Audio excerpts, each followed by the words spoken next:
Le deuxième, ça va plus par rapport à la problématique de la forêt de vie, par rapport à une infrastructure, une zone d'activité commerciale ou autre. Donc il faut à tout prix qu'on soit en zone de protection pour protéger les emprises foncières. C'est beaucoup plus difficile de revenir en arrière. Après, c'est traité effectivement, parce que ça avait été évoqué lors du CR du 4 novembre. C'était donc le souhait de trouver vraiment une personne, au moins dans chaque association, pour recevoir l'information par mail.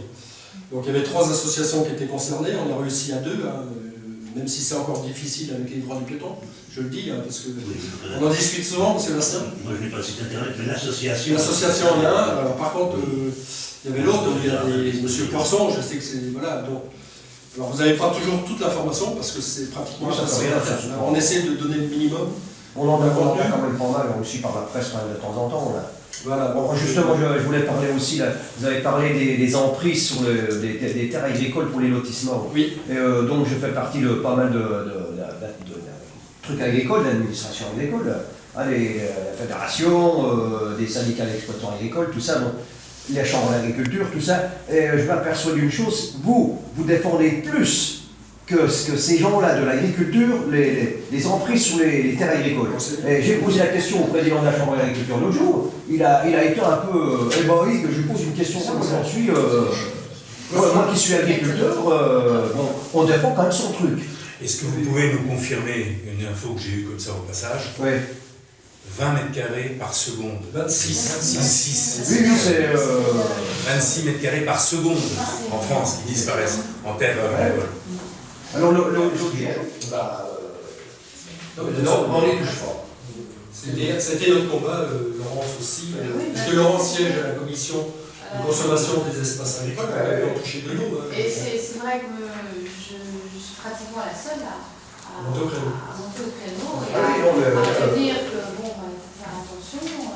Quand effectivement on voit des petits villages de 100 habitants qui veulent construire des lotissements de 40 maisons, alors qu'ils sont à 1 heure de route d'une grande ville, bon, c'est aberrant.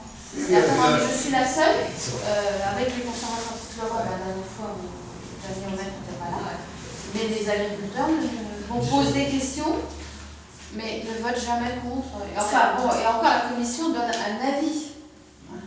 Malheureusement, on ne donne qu'un avis. On n'est pas de veto. Alors cet avis va quand même dans, quand il y a une enquête publique, il est mis à la disposition des gens qui publient. Mais c'est vrai que c'est malheureux. Hein. Et c'est tout le temps des petits villages. Et l'intervention financière derrière, parce que bien sûr. Non, le problème c'est que même il faut bien voir que quelque activité qu'il y ait, la taxe professionnelle a disparu et les maires ont besoin des taxes foncières et habitation pour pouvoir fonctionner. Ça, c'est quelque chose qui est aberrant au niveau politique global de la nation.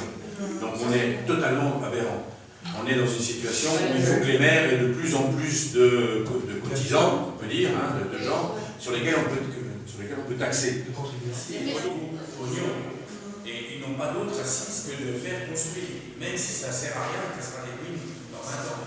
Nous aurez reconnu, le même public, je parle des conférences qu'on organise régulièrement sur les rendez-vous nature. Voilà, c'était la petite boutade de Rénal.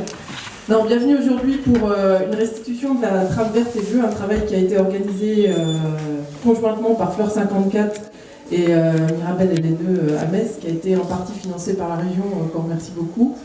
C'est un travail dans lequel l'AXO est partie prenante simplement parce qu'elle est une des communes qui est concernée par la trame verte et bleue sur le pourtour du massif de Haye, qui était donc le travail de Julien Perle et la mission de Julien Perle, dont on va découvrir ici aujourd'hui le résultat. Donc ça a été le fruit d'un long travail, d'une longue collaboration. Ils vont certainement vous dire, enfin Rénal va certainement expliquer le nombre de rendez-vous qu'ils ont eu, etc., avec les communes pour aboutir à ce travail. Étonné quand il y avait des débuts de révision de plus, de modification de poste, un petit peu de ce grignotage, un petit peu du massif forestier, et entre autres de nombreux dossiers qui faisaient courir de nombreux risques.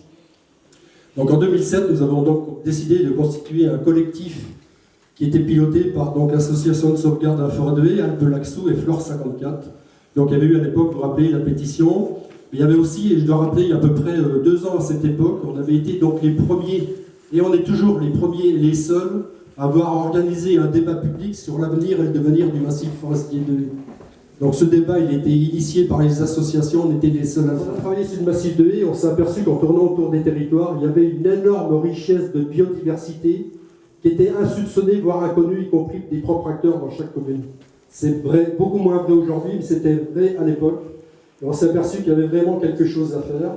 Et l'idée donc de Trame verte et bleue avait donc été lancée à la suite de réflexions de travail au niveau de Flore, à partir fin 2008, et on a lancé donc l'idée au mois de juin 2009. On avait donc sollicité toutes les collectivités, et donc on a voulu monter un projet aussi appuyé par notre région, notre fédération régionale Mirabel, avec l'appui de débat dans le cadre du schéma régional de Trame verte et bleue avec le conseil régional, et voilà pourquoi on en est là aujourd'hui. Donc je ne vais pas m'étendre là-dessus très longtemps, je vais laisser la parole à Julien, vous expliquer un petit peu tout le bien fondé de sa démarche. En fait, ça s'explique par le fait que les limites administratives sont pas assez intéressantes parce que la faune et la flore ne se limitent pas à des frontières administratives. Elles répondent plutôt à des contraintes écologiques, donc qui sont par exemple constituées par la Meurthe, la Moselle et le canal de jonction, donc les cours d'eau. On va voir juste après sur la carte. Donc voilà, on a donc le massif de haies au milieu, l'agglomération de Nancy et puis tout l'autre côté. Et en fait, on a délimité la zone d'étude en se basant donc sur les boucles de la Moselle de Frouard à Messin, sur la Meurthe de Frouard à la Neuville et puis le canal de jonction pour compléter cette zone d'étude. Donc là, on a une zone d'étude qui fait à peu près 270 km², donc c'est quand même assez important, avec notamment un bon tiers du territoire qui est urbanisé, que voilà, il y a une importante part de forêt. Ensuite, ça c'est rapide là-dessus parce que c'est quand même assez technique. En fait, la Trame verte et bleue, elle sort pas du chapeau. En fait, il y a quand même une grosse phase scientifique derrière. Donc, en fait, ça s'est décomposé en deux parties. La première partie, c'était une cartographie, et la deuxième, sera les entretiens. Donc, je vais vous les présenter tout de suite. Donc voilà, par exemple, je vous ai pas mis toutes les cartes, j'en ai mis une seule. Je pense, c'est la plus parlante, c'est celle pour le continuum forestier. En fait, on voit vraiment les continuités qui existent en fonction de leur importance, donc qu'ils soient fortes, moyennes ou faibles. Et on voit bien en fait que c'est surtout les principales axes de déplacement qui vont diminuer la continuité entre le massif forestier. Par exemple, ici, on a la grosse partie nord et la grosse partie sud du massif. Et en fait, ici, il n'y aura quasiment aucun déplacement. À cause de l'autoroute. Pareil ici entre le bois des Fouras et la partie sud. Voilà, il reste aussi également à suivre l'interaction de cette étude donc avec la démarche de forêt de protection qui sont complémentaires puisque on va dire la Trame verte et bleue a été induite par la protection de la forêt, mais également ça pourra amener des pistes scientifiques pour établir un périmètre de protection par exemple. Et enfin voilà quelque chose qui est un peu plus compliqué, mais vérifier l'intégration d'études donc dans le schéma régional de cohérence écologique qui est actuellement en projet par le biais du SCOT Sud 54. Quelque chose qui nous échappe encore actuellement au niveau des associations, étant donné qu'il y a une très faible opposabilité qui a été donnée à la Trame verte et bleue de par les lois Grenelle et les zones humides. Oui, les zones humides, il manque un petit bout qui doit être en dessous de la carte. Donc sur le territoire,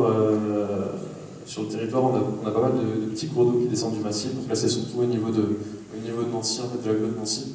On a pas mal de petits cours d'eau qui descendent, mais le problème, c'est qu'ils sont pour la plupart canalisés et enterrés.